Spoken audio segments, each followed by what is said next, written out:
Bonjour à tous, bon dimanche, bonne année Abdoulaye Makhtar Diop, bonjour.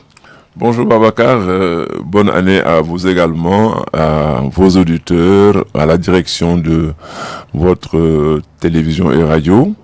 Et je profite de cette occasion que vous me donnez en ce premier dimanche de l'année 2022 de souhaiter une bonne et heureuse année à tous les Sénégalais, mais une bonne année marquée par un meilleur état de santé des individus et des collectivités. Ouais. La santé, c'est important.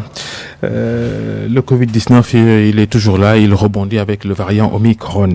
Bienvenue à tous dans ce nouveau numéro donc du Grand Jury de RFM. Et dimanche prochain, le coup d'envoi de la Coupe d'Afrique des Nations de football, la 36e édition de la CAN, elle se déroule au Cameroun. Enfin, elle va se tenir. Après reports et incertitudes, le Sénégal entre en lice le lendemain, lundi 10 janvier, contre le Zimbabwe. Les Lions, dans le discours de Macky Sall, l'adresse de fin d'année du chef de l'État avant-hier, 31 décembre, le président de la République qui a encore fait des annonces. Vous avez été plusieurs fois, Abdoulaye Makhtar Diop, plusieurs fois ministre. Macky Sall a évoqué, entre autres, des politiques en faveur de la pêche, de l'agriculture et dans bien d'autres secteurs.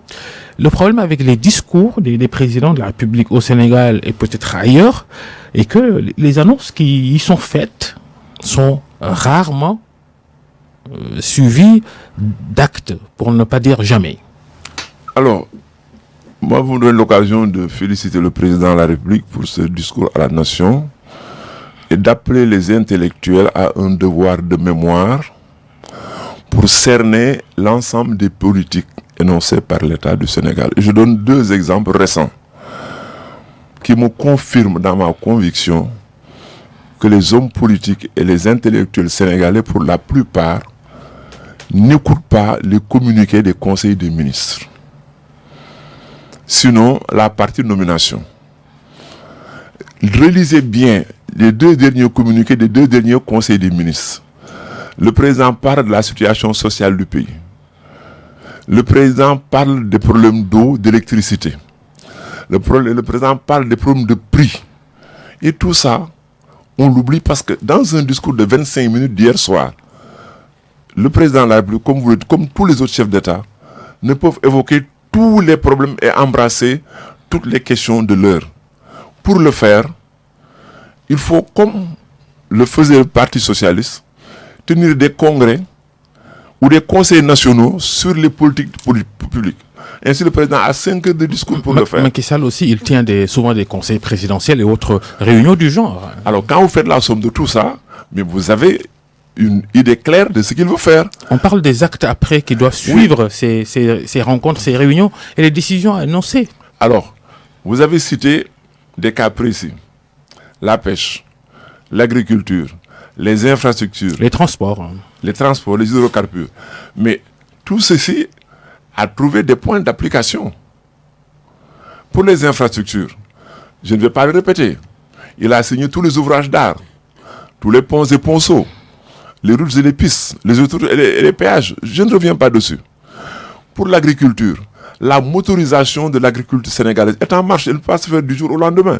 Et pourquoi on voit toujours les paysans travailler avec la main? Mais justement, avec la houe. C'est bien ce que je dis. La motorisation. En 2021 quand même. Hein. Oui, mais la motorisation. Après 40 ans de règne socialiste, 10 ans de l'Aïwad et Macky Sall 10 ans lui aussi. Donc, alors, Macky Sall en 10 ans, dans l'agriculture, a fait plus que les 50 ans de Wade, de Senghor, de Wade et de Diouf. Pourquoi? Parce que les contextes économiques et financiers n'étaient pas les mêmes. Rappelez-vous l'ajustement. Vous êtes en train de nous dire Macky Sall meilleur que ses prédécesseurs, Wade, Diouf, Senghor? Non. Faire mieux ne veut pas dire être meilleur. Chacun a résolu les problèmes de son temps. Le président Senghor. On vous reproche, vous, Parti socialiste à l'époque, d'avoir rien fait, d'avoir pas eu de vision sur les infrastructures. Il a fallu l'arrivée d'Abdoulaye Wade à la présidence de la République pour qu'on voit les lignes bouger. C'est justement là les modifications. On vous caricature comme auteur d'une seule infrastructure, le pont Sénégal 92, pour caricaturer. Alors laissez-moi vous dire que les modifications dans l'ordre relationnel entre les institutions de Bretton Woods et les États africains ont permis l'évolution dans la recherche de financement des États à partir des années 99-2000. Rappelez-vous l'ajustement structurel. Nous étions obligés de passer sous les fourches codines des institutions de Bretton Woods. Abdoulaye Wade, son mérite a été de rompre avec justement ces institutions et d'aller chercher des financements dans d'autres pays. Votre fameux plan Sakholoum qui... Oui, mais écoutez, je vous le dis très bien. Le fameux plan Sakholoum, c'était précisément dans le cadre de l'ajustement, vous vous rappelez. Le problème de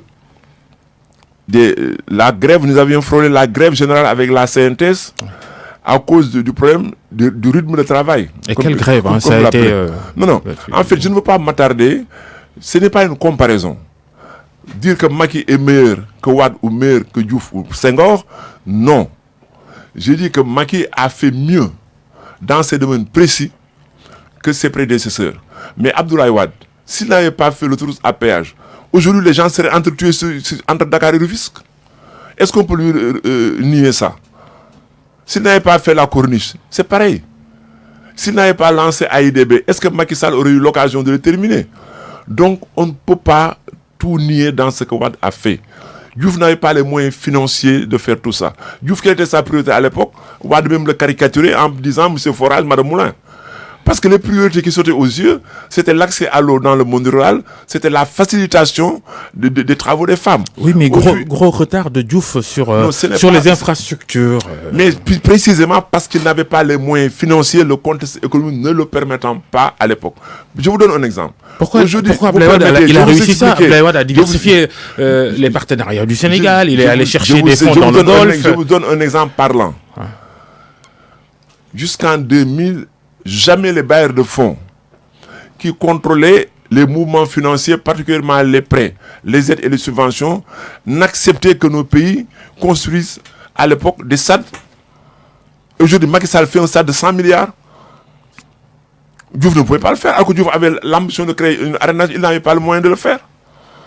Ce sont les contextes qui ont changé. Et la privatisation à l'époque des sociétés nationales, fleuron de l'économie, Sénélec, heureusement que Wade a rectifié.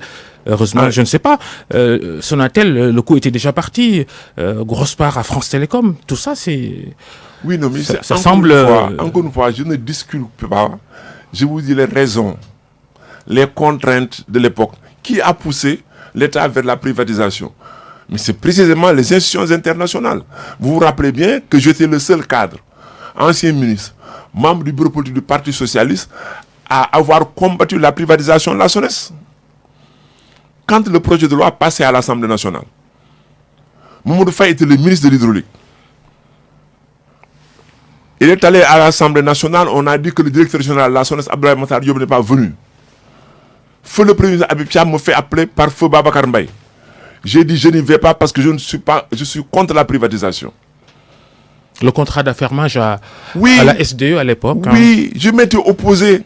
Il y a eu le congrès de l'UAD, l'Union africaine des distributeurs d'eau, à la foire. C'est Abdoulaye Bathily qui présidait la cérémonie en intérim de Mamadou Faye. J'ai déclaré publiquement que je m'oppose à la privatisation. Donc moi j'avais des options adossées sur ma conviction de socialiste. Donc, ce n'est pas parce que l'État fait une chose que je suis d'accord. Non. Quand je ne suis pas d'accord, je ne suis pas d'accord. Et je l'ai toujours dit. Mais Diouf, président de la République, n'est pas Abdoulaye Makhtar, ministre en ministre. On s'arrête sur le problème de la gestion de l'eau, surtout dans les centres urbains. La plupart des auditeurs qui nous écoutent aujourd'hui sont peut-être impactés par ces problèmes récurrents dans la distribution de l'eau dans les centres urbains, notamment. SDE est parti, l'arrivée de Suez ne règle pas le problème dans le fond. Oui, parce que d'abord, moi j'ai dit, à l'occasion d'une réunion solennelle, que plusieurs facteurs concourent au problème d'alimentation en eau de Dakar. Vous savez, derrière le monument de la Renaissance, il y a un réservoir enterré de 25 000 m3 d'eau. C'est moi qui l'avais négocié sous l'autorité du gouvernement avec la JICA japonaise. La coopération japonaise. Et ce réservoir était censé résoudre les problèmes d'eau dans tout le secteur jusqu'à Bob. Mais quels sont les facteurs concurrents? Les facteurs qui ont aggravé la situation d'abord. Et pourtant, les quartiers riverains, les mamelles... J'arrive à ça. C'est ce que vous explique. N'ont pas d'eau. Je vous explique. Je vous parle des facteurs aggravants. C'est l'urbanisation incontrôlée de Dakar. On laisse construire partout des immeubles de 10 étages, 20 étages. Avec une consommation moderne. Vous rappelez-vous bien, on disait que la pénurie d'eau à Dakar est due à l'exode rural. Ce qu'on disait. Maintenant, ce qui aggrave la pénurie, ce sont des immeubles. Vous allez au point E, c'est combien d'immeubles qu'on construit? Ici à la Médina, où se trouvent vos sièges. Vous allez aux Almadies, vous allez à Ngor.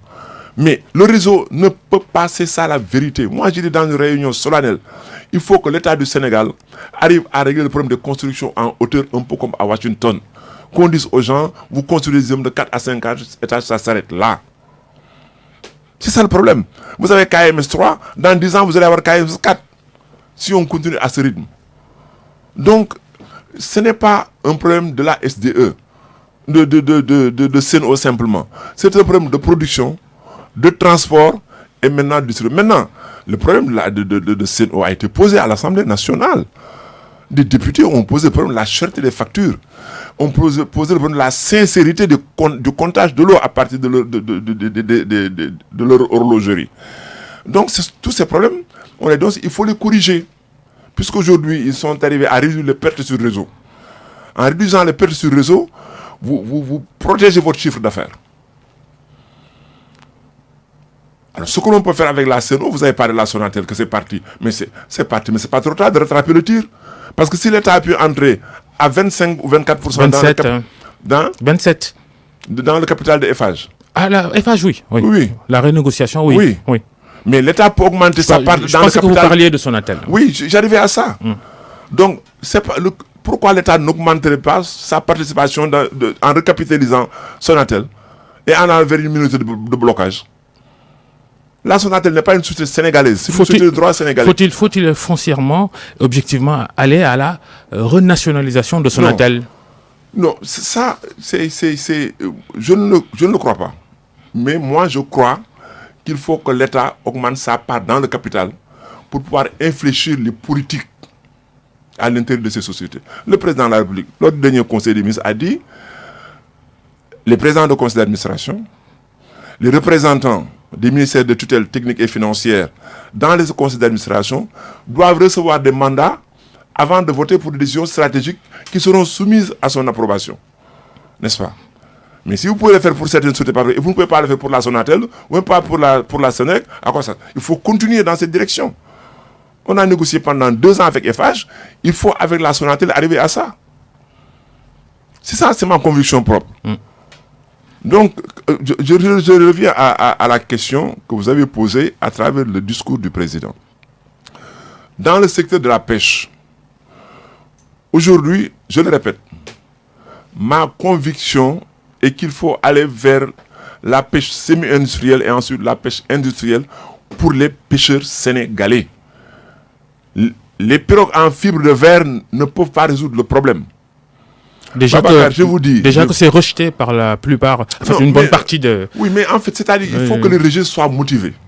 Moi, ma position est motivée. Je le dis, je le répète. Si les Chinois viennent pêcher dans nos eaux... Il faut complètement abandonner les pirogues. Non, il faut le faire. Il faut faire que je termine, comme ça vous allez comprendre mon raisonnement. Si les Chinois viennent pêcher dans nos eaux, c'est parce que nos eaux sont poissonneuses. Si l'Union européenne vient signer des contrats avec le Sénégal, c'est parce que nos eaux sont poissonneuses. Mais quel est le problème? C'est que les pêcheurs sénégalais ne sont pas outillés pour aller là où se trouve le poisson. Je répète la question, il faut abandonner les pirogues et tendre vers les petits bateaux. Il faut les mixer. Ouais. Il faut avoir soit des chalutiers, soit des crevettiers, tout ce que vous voulez, en tout cas appelez ça comme vous voulez, parce que quand vous parlez de chalutiers, on va vous dire non, c'est pas le terme propre, etc.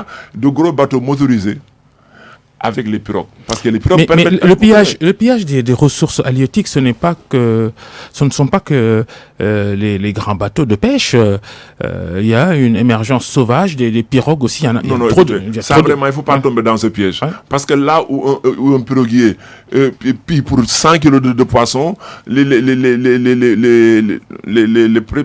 industriels de la pêche pillent pour 2 tonnes de poissons. Pillage pour pillage, il faut tout dénoncer. Il faut tout dénoncer, mais il faut trouver les solutions.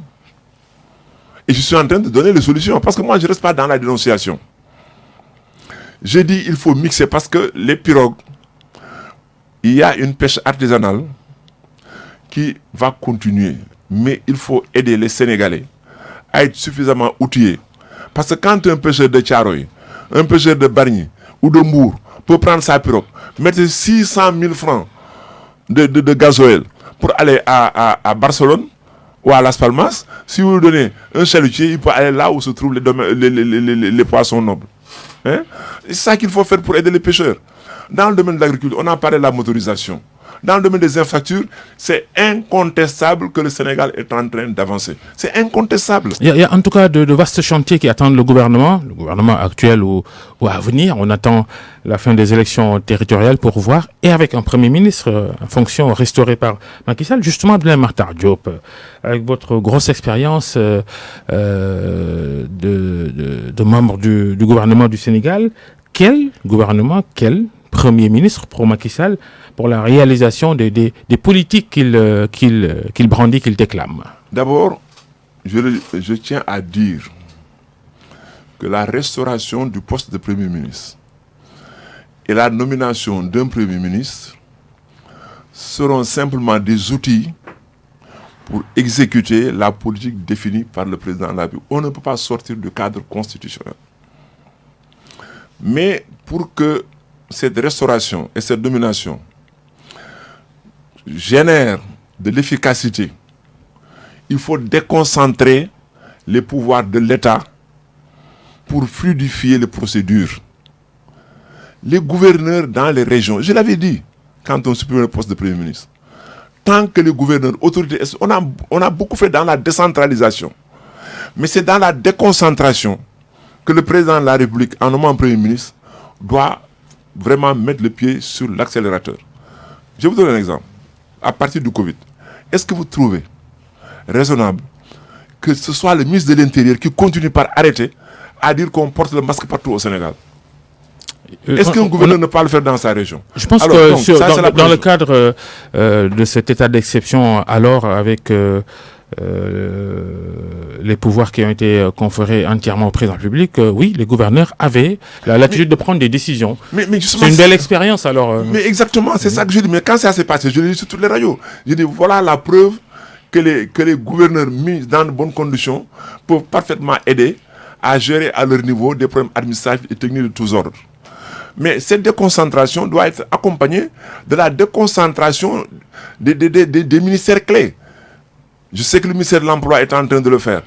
Le ministère de l'Économie et des Finances, c'est du Trésor, etc. Tout ça mérite. Mais en tout cas, ce que je dis, c'est que la restauration du poste de Premier ministre, d'ailleurs, moi, je pense que pour en finir avec la retouche de la Constitution, mon sentiment propre est qu'il ne faut plus mettre le poste de Premier ministre dans la Constitution.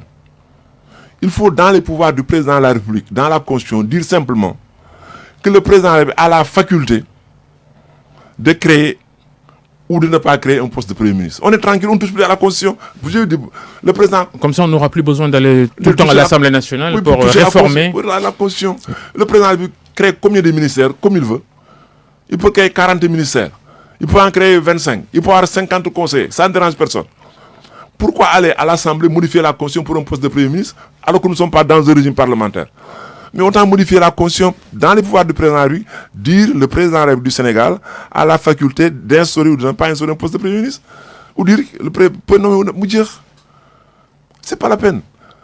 Ce n'est pas une institution. Alors donc moi je pense que dans le contexte à partir de 2000, un Premier ministre, un gouvernement resserré, l'intégration des agences dans les ministères clés, Et non à la présidence de la République. Non, justement, ce qui fait que le président lui-même dit qu'il est surchargé, il est surbooké. C'est le porte-parole du gouvernement qui a dit que le président est surbooké.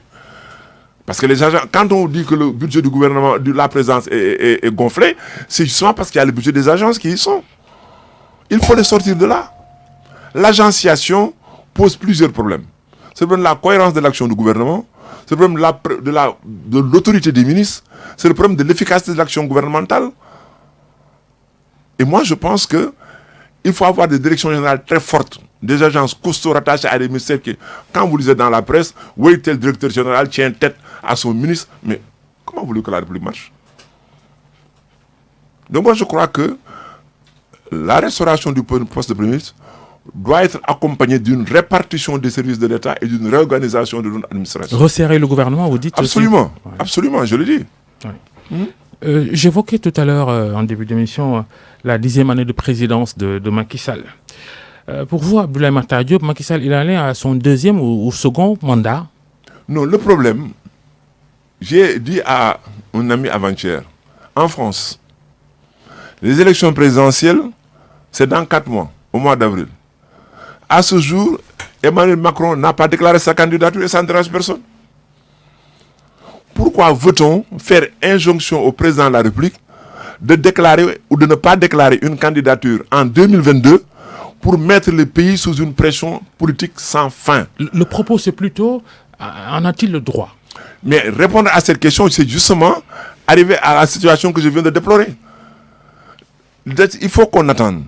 Que disent les textes, que dit la Constitution en la matière? Justement, c'est parce que le problème, c'est précisément parce que l'interprétation de la Constitution pose problème que chacun tire de son côté. Rappelez-vous, avec une émission ici, j'avais dit, je crois, il y a 2 ans, pour ne plus mettre les magistrats du Conseil constitutionnel sous le feu des politiciens, allons en référendum et posons une question simple aux Sénégalais: voulez-vous, oui ou non, la limitation des mandats? Le peuple tranche et on avance. On ne l'a pas fait. Maintenant, il faut attendre 2024. Inch'Allah. Il se prononcera. En ce moment, chacun prendra ses positions. Mais être ici, comme je l'ai dit, en France, des gens, politiciens réfléchis et tout, le président Macron n'a pas déclaré. Il est vrai que ça les désarticule dans le programme et le discours. Mais vous voulez qu'on commence au mois de janvier, comme j'ai entendu quelqu'un là dire, il faut que le président de la République, dans son message à la nation, dise qu'il ne se présente pas. Au nom de quoi? Au nom de quoi? Pourquoi ne dit pas il faut que le président de la République dise qu'il se présente? Dans les 2 cas, vous mettez le pays en ébullition pendant 2 ans, on ne travaille pas. Moi en tout cas, personne ne le fera. Maintenant, en 2024, on verra, Inch'Allah, le pouvoir de Macky Sall aura été marqué par des scandales financiers présumés ou réels dans les administrations publiques. Les dernières actualités nous l'ont encore démontré. Le système est-il aussi défaillant pour que le détournement de deniers publics soit aussi courant au Sénégal? D'abord, le système n'est pas défaillant. Ce sont les hommes qui détournent qui sont défaillants. Ils n'ont pas le plus souvent une bonne formation pour servir l'État. Ils n'ont pas une base éducationnelle pour préserver leur dignité. Que fait l'ENAM, votre école d'ailleurs? Mais alors, devenue ENA. Oui, je vous dis, mais je l'ai dit et répété. Feu Abdoulaye Ndiaye, qui était notre directeur général, nous disait, attention, quand vous sortirez de cette école, quand on vous confiera des directions et des deniers publics, le matin, quand vous allez à votre bureau, dites-vous qu'avant midi, un inspecteur général d'État peut se présenter et vous contrôler. L'après-midi, quand vous embauchez, à 15h, à l'époque c'était la journée discontinue, dites-vous qu'avant 18h, un inspecteur d'État peut vous dire, monsieur, donnez-moi les clés, sortez de votre bureau. Mais vous êtes constamment en éveil. Mais aujourd'hui, vous voyez quelqu'un, on vous dit dans l'affaire des inspecteurs du Trésor, il faut s'arrêter là. Ils disent qu'ils sont membres d'aucun parti. Donc on ne peut rien reprocher à un parti au pouvoir. Ils ne sont membres d'aucune coalition. Ils ne sont pas membres de l'opposition. Ce sont de hauts fonctionnaires formés dans la plus grande école qui ont détourné 4,2 milliards de francs CFA. Mais ce que l'État doit faire et ne fait pas, ce n'est même pas un contrôle sur pièce et sur place. C'est de contrôler le rythme et le train de vie de ces fonctionnaires. Est-ce que vous pouvez comprendre qu'un jeune fonctionnaire des domaines, du trésor, va à la lutte, donne 10 millions, va à Sorano, donne 50 millions, achète des voitures de 80 millions et on ne vérifie pas l'origine de ces biens? Vous croyez que si on le faisait, il y aurait des détournements? Vous marchez ici au Parcelles Assainies, on vous montre une maison en vous disant ça appartient à un contrôleur des impôts 10 étages. Vous passez, c'est un préposé de douane. Mais c'est quoi? Ça vient de là. L'impunité, c'est après. C'est pour ça que je dis le système est défaillant. Le contrôle n'est pas rigoureux. Non, alors. attends, quand vous parlez de système, ça répond à une autre définition. Moi, je préfère parler des missions de l'État, missions de prévention, missions de contrôle et plus tard de sanctions. Dans la mission de prévention, mais Abdou Diouf, feu Jacques Bonnet, je vous donne un exemple pour vous dire à quel point avec Abdou Diouf tout le monde faisait attention. Les Jeux Olympiques de Séoul, c'était en 1988. J'étais allé aux Jeux avec mon épouse. Vous savez, à Séoul, on fait des costumes en soie qui ne coûtent même pas 100 000 francs. Ils vous le font en 24 heures. Des chaussures pareilles. Alors, j'achète un magnifique smoking en soie, etc. 4 boutons d'ailleurs. Hein? 4 boutons d'ailleurs. Exact, voilà. Ouais, mon dressing code. Alors, vous vous rappelez à l'époque, on faisait... J'ai dit 4 boutons croisés, je voulais dire. Oui, non, mais c'est vrai, j'ai compris. Les gens comprennent. Alors, donc, on organisait des soirées de réception au Palais le 4 avril. Alors, donc, les membres du gouvernement entraient les premiers. Et dans la file, j'étais à côté de feu Jacques Bodin. Quand on est arrivé sous le projecteur, et que mon smoking brillait de 1000 feux, mais Jacques Bodin m'a dit, en Wolof, mais c'est marrant, je lui ai dit, qu'est-ce que c'est? J'ai dit, quoi? Il m'a dit, tu oses porter un smoking comme ça ici? Tu vas avec Abdou Diouf. Quand on est entré dans la salle de réception, après tout, à un moment donné, quelqu'un me tapote à l'épaule. Je me retourne, et c'est Diouf, le président, qui me dit, vous avez un magnifique smoking, hein? Je lui dis, je l'ai acheté à 100 000 francs. Et je vais chercher Jacques Boré. Je dis, mais Jacques, tu sais, le président Diouf, il voulait me demander indirectement le prix de mon smoking. Pour vous dire, la deuxième chose, Abdou Diouf, pendant toute la présidence, n'a porté qu'une montre, si vous faites attention, avec un plaquage ordinaire. Quand vous avez un président comme ça, est-ce que vous osez venir porter un montre bracelet de 7 millions de francs? Est-ce que vous osez perdre une montre de 10 millions et aller dans la presse? On m'a volé une montre de 10 millions dans les bars. Qui osait faire ça avec Diouf? Donc c'est en amont qu'il faut régler ces problèmes. Moi, quand je vois, on me dit, oui, tel jeune inspecteur a enrôlé 1000 talibés, telle personne, il a acheté, mais c'est quoi ça? Où est-ce qu'on prend l'argent pour acheter des ambulances? Où est-ce qu'on peut chercher cet argent? Si vous, c'est d'abord la prévention, en posant des questions aux gens sur l'origine de leur fonction, et ensuite en les sanctionnant. C'est ça la vérité. Vous avez été ministre de la modernisation de l'État, Abdoulaye Makhtar Diop. Les imperfections dans le fonctionnement de l'État, toujours pas réglées. Vous avez été à ce poste-là, ce ministère-là qui n'existe plus, créé il y a plus de 20 ans. Aujourd'hui, on voit de façon flagrante les imperfections. Oui, vous savez, quand on parlait de nombre de ministères, quand on parlait de l'organisation administrative, la bonne gouvernance commence par l'organisation de son administration et par le choix des ressources humaines. Aujourd'hui, ce que moi je faisais en tant que ministre de la modernisation de l'État, en partie est transféré à l'RDIE. À l'intérieur du ministère, il y avait la délégation au management public qui avait pris une partie des compétences du bureau organisation et méthode. L'intranet gouvernemental, c'est moi qui avais commencé à le lancer. La charte de la bonne gouvernance, si vous vous rappelez, présidée par feu Pierre Babacar Kama, et qui comprenait les maîtres Adam Gueye et autres, c'est moi qui pilotais la charte de la bonne gouvernance. L'externalisation de certaines missions de l'administration, c'est moi qu'on a appelé plus tard dématérialisation. Exactement. On change un mot pour un autre, mais le fond reste le même. Donc l'externalisation des services de l'administration, c'était nous. La compression de certains services, c'est également à cette époque. Mais après 2000, il s'est passé une désarticulation de l'administration sénégalaise. Et tout ça, il faut le rattraper. Parce que les performances que le président Macky Sall est en train de réaliser dans beaucoup de domaines du secteur. Moi, socialiste, pourquoi j'apprécie Macky Sall? Parce qu'il a ramené l'État à sa place centrale dans une économie de marché. L'État aujourd'hui est le premier employeur du pays, premier distributeur de revenus et doit arbitrer dans la répartition des revenus. Et ça, c'est extrêmement important du point de vue social. Donc moi, je pense que il faut continuer, pour garder ses performances, à avoir une administration performante, avec des hommes formés pour servir l'administration. Mais qu'est-ce que vous voyez? Vous réveillez depuis 2000, on dit titulaire de master. Titulaire de master, c'est quelle profession? Professeur de sciences et techniques de la terre, on vous nomme d'âge. Vous allez dans un ministère, vous ne comprenez rien aux finances publiques. Vous êtes entouré de jeunes qui font ce qu'ils veulent.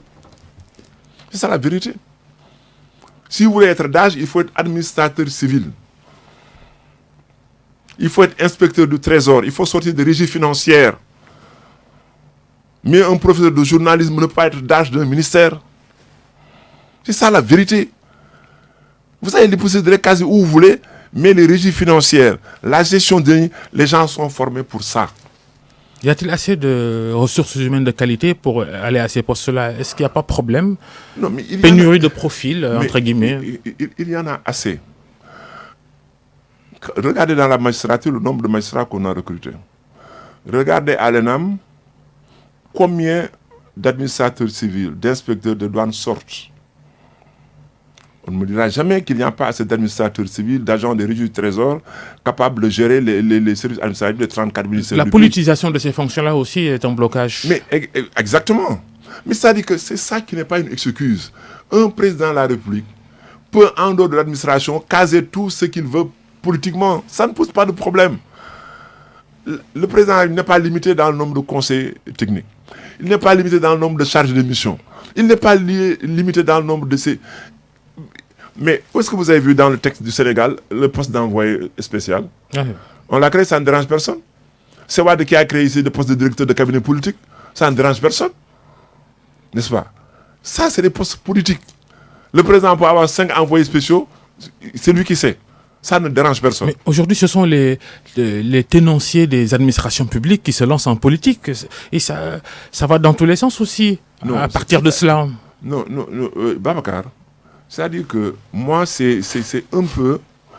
Je ne suis jamais d'accord avec les gens quand ils disent que les hauts fonctionnaires ne doivent pas faire de la politique.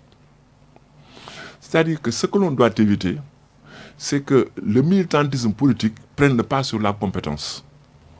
C'est ça le problème de fond. Parce que ce n'est pas parce qu'on fait de la politique, on sort dernier de sa promotion à l'ENAM, que vous sortez avec les Ablaye Matar Diop, les Djiboka et que vous êtes leur patron. Ce n'est pas possible. Nous, quand nous sommes sortis, qui est sorti de ma promotion? Djiboka, Feu Ousmane Tanordien, Abdourahmane Sow, Mbaye Diouf, Abbasba. Tous les 5 nous sommes devenus ministres, sans compter les 4 ambassadeurs. Mais moi, quand je sortais de l'ENAM, je ne faisais pas de la politique. On a dit que ce sont les meilleurs. C'est plus ça. Mais vous sortez du cycle B de l'ENAM, fonctionnaire, on fait directeur de cabinet du président. Comment voulez-vous que les gens qui étaient meilleurs à l'école vous respectent? C'est qu'ils ne font même pas d'efforts pour que vous les respectiez. C'est vous qui n'êtes pas capable de les respecter parce que vous savez qu'ils sont meilleurs que vous. Vous évoquez vos nombreux séjours dans le gouvernement, les gouvernements du Sénégal. Abdoulaye Matar Diop, vous fûtes également ministre des Sports. D'ailleurs, lorsque le Sénégal, ce qui nous ramène à parler sport et foot avec vous, lorsque le Sénégal organisait la CAN, il y a 30 ans, Sénégal 92, c'est vous qui étiez au poste. Les Lions éliminés cruellement à l'époque par le Cameroun en quart de finale, le Cameroun qui organise la prochaine édition dans une semaine. Avant 92, il y a eu la belle équipe du Sénégal de la CAN 86. On a joué 2 finales, 2002. 88, la demi-finale d'Alger. 86, 88. Demi-finale à Alger 90. Caire 86, éliminé au premier tour par la Côte d'Ivoire. On a joué 2 finales, 2002 et 2019. Un Sénégal qui domine le classement FIFA depuis quelques années dans la zone Afrique. Cameroun 2021, sera-t-elle la bonne? Je le souhaite. Je le souhaite, mais il faut toujours garder à l'esprit l'ambiance, l'atmosphère et la forte politisation des événements de ce genre dans ces pays.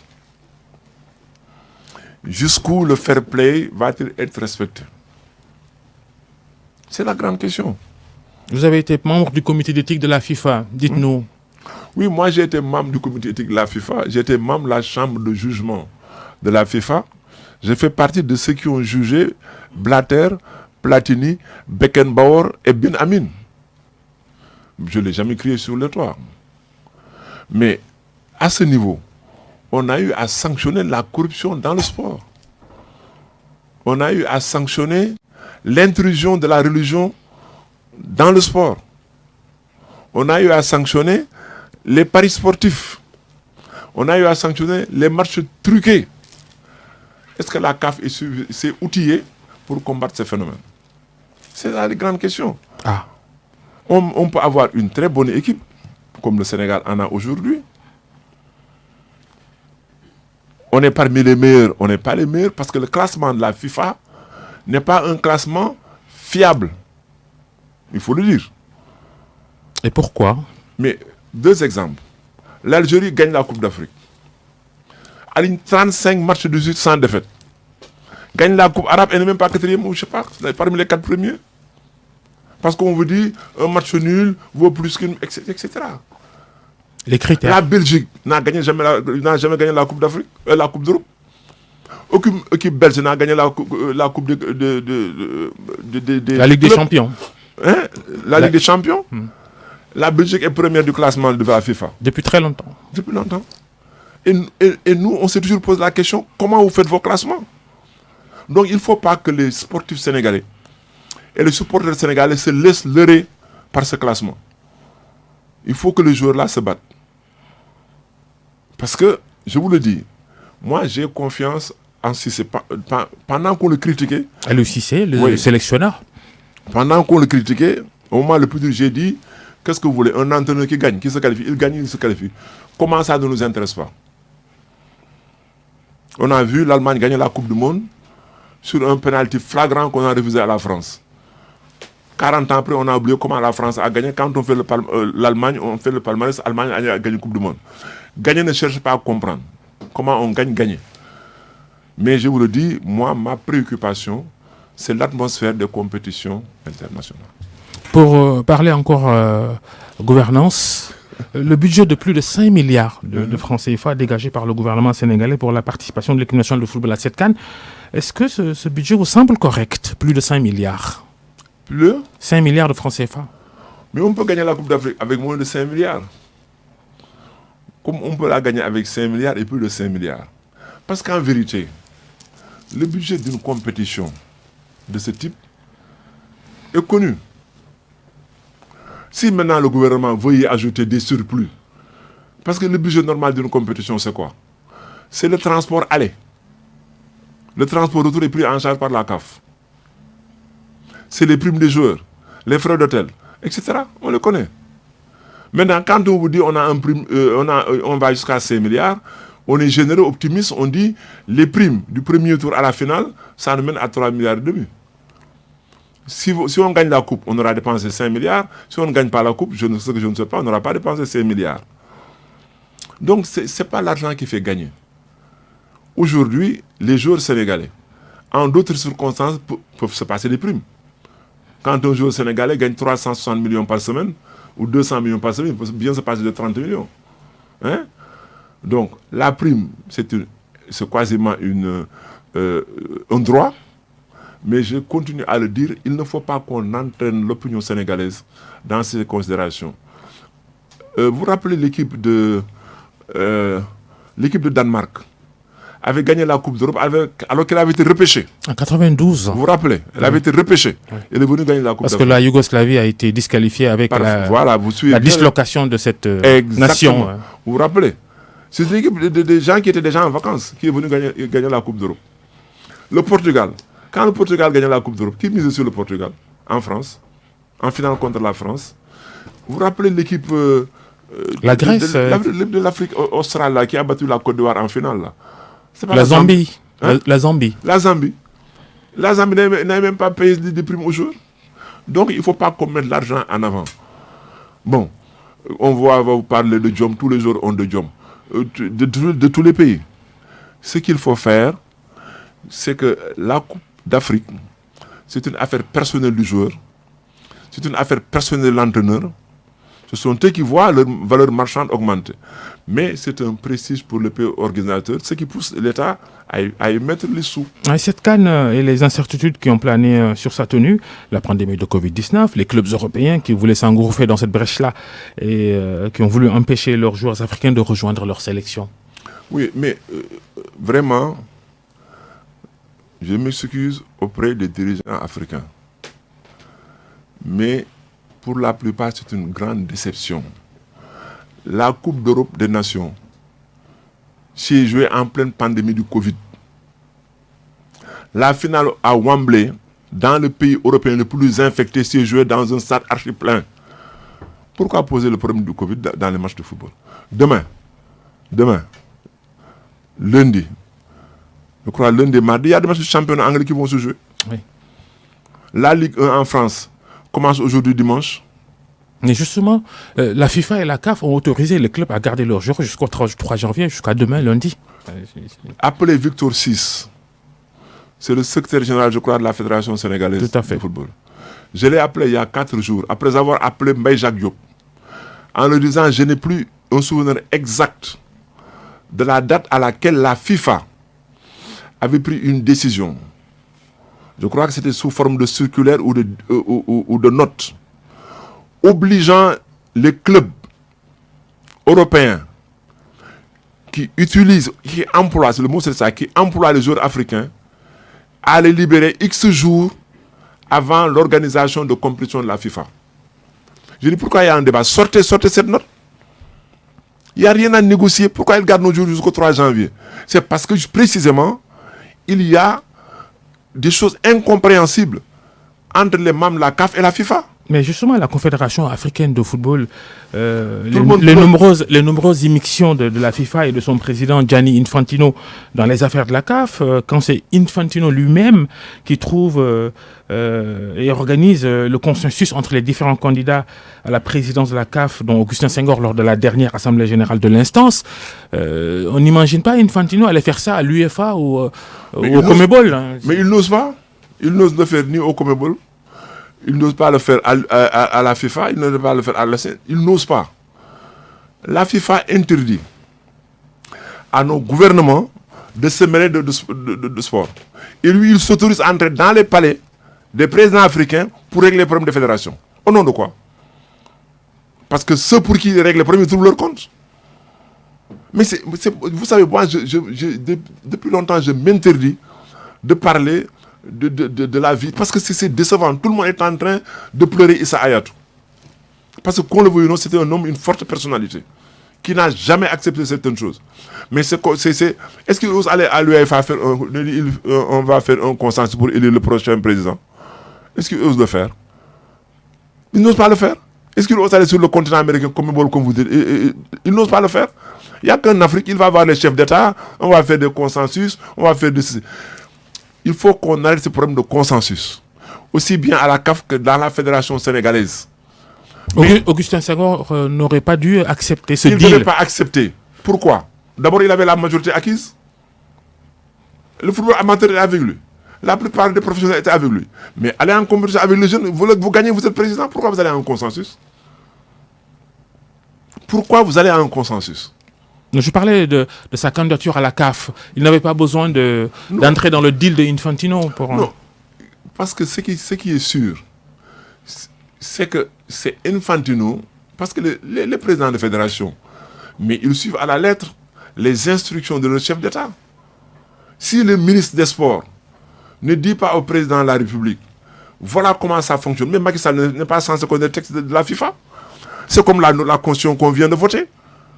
Vous croyez que c'est normal que dans un pays comme le Sénégal, qui revendique un leadership démocratique, on doit pouvoir dire dans la Constitution que l'Assemblée nationale peut modifier la Constitution par un vote au suffrage, aux 2/3 du suffrage exprimé? L'Assemblée nationale, on y est, Abdoulaye Makhtar Diop. Vous êtes le vice-président, un des vice-présidents justement au Parlement. L'une des dernières actualités qui concerne l'Assemblée nationale, c'est cette proposition de loi pour la criminalisation de l'homosexualité rédigée par des associations et portée par des députés, de l'opposition notamment. Proposition déjà rejetée par le président du groupe Benno Bokk Yakaar avant même son examen. Vous êtes de quel côté dans ce débat? Alors, d'abord, il faut qu'on explique aux Sénégalais, ou en tout cas ceux qui sont à la base de cette loi. Il faut qu'ils expliquent aux Sénégalais pourquoi ils mettent en avant cette proposition de loi. Est-ce que dans ce pays, l'homosexualité est permise? C'est la première question que je leur pose. Elle n'est pas permise. Elle n'est pas autorisée. Et les actes des homosexuels sont condamnés. Si vous allez faire le tour des khalifes généraux pour leur dire qu'on veut dépénaliser l'homosexualité, vous racontez des histoires. On ne dépénalise pas l'homosexualité. Babacar, vous êtes un journaliste au courant de ce qui se passe dans le monde. Le Conseil d'État français a inclus le Sénégal sur la liste rouge des pays où les homosexuels sont en danger. En précisant que le président Macky Sall refuse la dépénalisation de l'homosexualité. Mais quelle preuve peut être plus claire que ce que je viens d'énoncer? Parler de criminalisation, c'est simplement exagérer ou augmenter les peines qu'encourt celui qui passe d'un délit à un crime. C'est également lier les compétences du juge et du procureur. Alors que vous, journalistes, les droits de l'homme, tous les jours, décongestionnez les prisons, mettez des bracelets électroniques. Il ne faut pas qu'on trompe et les khalifes généraux et l'opinion. Moi, personnellement, j'en ai rien à cirer des homosexuels. Comme tous les enfants du plateau, qui au début des années 60 étaient quasiment le centre d'activité des grands homosexuels, européens comme sénégalais, je fais partie des jeunes qui les pourchassaient. Ça ne m'intéresse pas. Mais ce que ces Michel-là veulent faire, j'ai entendu quelqu'un dire, oui, nous serons à l'Assemblée pour voir qui a voté, qui n'a pas voté. Vous croyez que moi, je veux recevoir des injonctions, des gens qui ne sont même pas capables d'aller se présenter aux élections locales? Je dis que ces messieurs, s'ils veulent faire passer des lois, qu'il s'agisse de l'homosexualité, qu'il s'agisse des relations contre nature, que c'est ça l'homosexualité. Parce que j'ai entendu... Qu'est-ce que ça vous coûte de dire clairement dans les textes du Sénégal qu'on criminalise l'homosexualité? Non, le problème, c'est pas que ça coûte. Le problème, c'est la surenchère qui encadre ce mouvement. Parce que, comme je vous l'ai dit, ce que je viens d'expliquer... C'est pas ça le fond. Le fond, c'est faut-il criminaliser ou pas l'homosexualité? Non, le fond, c'est pas ça. Le fond, c'est de dire aux Sénégalais, comme ils le font en ce moment, qu'au Sénégal, l'homosexualité est permise. C'est ça qu'ils sont en train de dire aux Sénégalais. C'est ce qui est faux. C'est ça qui est faux. L'homosexualité n'est pas permise au Sénégal. La pédophilie n'est pas permise au Sénégal.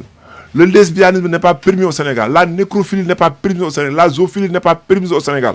Il faut qu'on dise aux Sénégalais... Les relations contre nature. On a une minute, Abdoulaye Makhtar Diop, pour parler élections territoriales. Vous êtes grand sérine de Dakar.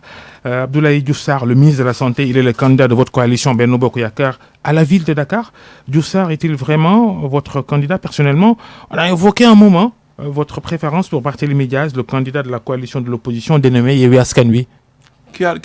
J'ai donné ma préférence à Barthélémy. Une vidéo a circulé. Non, on vous a vu le féliciter pour dire qu'il est le seul à s'intéresser à la collectivité Lébou. Alors, d'abord, cette vidéo, c'était à l'occasion du Covid. Il est venu donner du matériel à la collectivité Lébou. Ensuite, à la Korité, il est venu le faire alors que des maires Lébou, des pères et des mères n'avaient rien fait. Après cette vidéo, ils sont précipités à Santhiaba. Et si vous écoutez bien, j'ai bien dit, vous avez quitté Mermoz pour venir jusqu'à la Médina.